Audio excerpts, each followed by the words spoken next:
बातमी आता यवतमाळमधून आहे। शासकीय रुग्णालयात कंपाऊंडच्या भिंतीची दुरवस्था झाली आहे। वॉर्डमध्ये आता महिला डॉक्टरांसाठी रेस्ट रूम देखील नाहीये। त्यामुळे विदर्भातील आरोग्य व्यवस्था किती सुरक्षित आहे असा सवाल विचारला जातोय। एकीकडे कोलकाताची घटना ताजी असतानाच विदर्भातील शासकीय रुग्णालय कितपत सुरक्षित आहे यावर आता प्रश्नचिन्ह उपस्थित झालंय। यवतमाळच्या शासकीय रुग्णालयाची कंपाऊंड भिंतीची दुरवस्था झाली आहे। रुग्णालयात काम करणाऱ्या महिला डॉक्टरांसाठी रेस्ट रूम देखील नाहीये। त्यामुळे सुरक्षेचा प्रश्नही गंभीर बनलाय। रुग्णालयातील डॉक्टरांसोबतच बातचीत केली आहे आमचे प्रतिनिधी संजय तिवारी यांनी। आपण पाहूयात। भारताच्या स्वातंत्र्याला जितकी वर्ष झाली साधारण तितकीच वर्ष नागपूरच्या या शासकीय वैद्यकीय महाविद्यालय आणि रुग्णालयाला झाली आहेत। पण आज तिथे जे निवासी डॉक्टर्स काम करतात त्यांना कसं वाटतं, आम्ही आमच्यासोबत काही तरुण निवासी डॉक्टर्स आहेत त्यांच्याशी आज बोलणार आहोत, त्यांची मतं जाणून घेणार आहोत। आपलं नाव सांगा आणि जितके सिक्युरिटी गार्ड्स आहेत इथे किती सिक्युरिटी गार्ड्स आहेत, एका शिफ्टला किती असतात आणि तुम्हाला किती सुरक्षित वाटतं असं रात्री काम करताना? नमस्कार, माझं नाव डॉक्टर सूरज गोडघाटे आहे। मी इथला निवासी डॉक्टर आहो। आमच्या इथे GMC नागपूरला जवळपास पूर्ण मिळून 301 गार्ड आहे अवेलेबल। सध्या जी परिस्थिती आहे GMC नागपूरमध्ये व्यक्तिगत जी परिस्थिती आहे तिथे CCTV कॅमेराज पुरेपूर प्रमाणात आहेत, CCTV फुटेज पण आहे।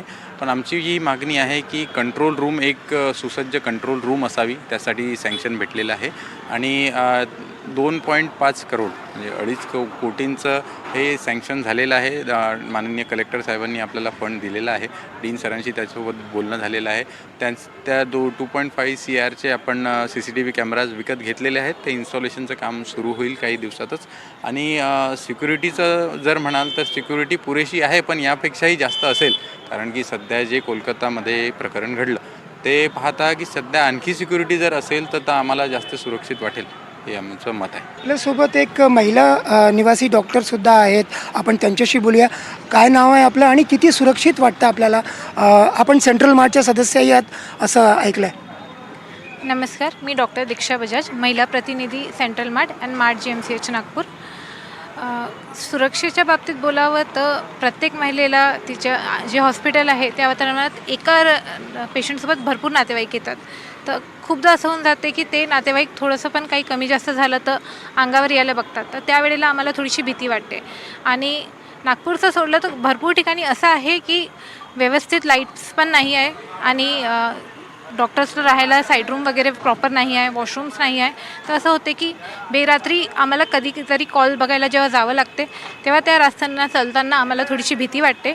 आणि आमच्या रेस्टसाठी तिथं प्रॉपर आम्हाला साईड रूम आणि वॉशरूम्स भेटायला पाहिजे प्रत्येक कॉलेजला, अशी आमची मागणी आहे। चंद्रपूर, यवतमाळ या ठिकाणी शासकीय वैद्यकीय महाविद्यालय आणि रुग्णालयामध्ये परिस्थिती अजून चांगली करता येण्यासारखी आहे, खूप वाव आहे।